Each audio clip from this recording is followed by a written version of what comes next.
Речиси невозможна мисија е пасошите да важат по 12 февруари.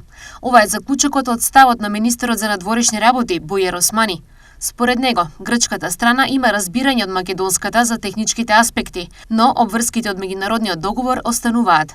На 13 февруари ќе се мисли што ќе се прави со лицата кои немаат пасоши. Тоа е меѓународен договор кој што е ратификуван во парламентите на двете држави и се разбира дека ниту е можно да е одлука на една влада, туку на двете држави и во овој услов, во овој период нема услови за тоа.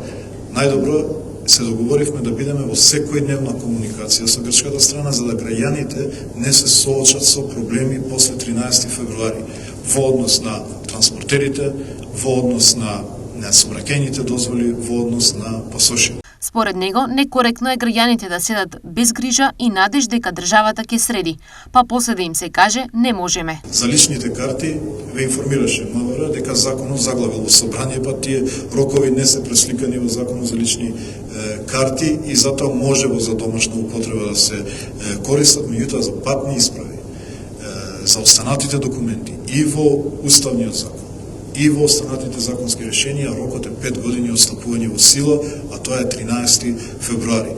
Дајте да се организираме до 12 февруари, да завршиме колку можеме повеќе. После на 13 ќе мислиме дали што останало како проблеми, како тоа да го регулираме за грчката страна. Османи кажа дека нема надеж дека пасошите ќе важат на 13 февруари. А кога Грција ќе информира Европската унија, пасошите нема да важат никаде.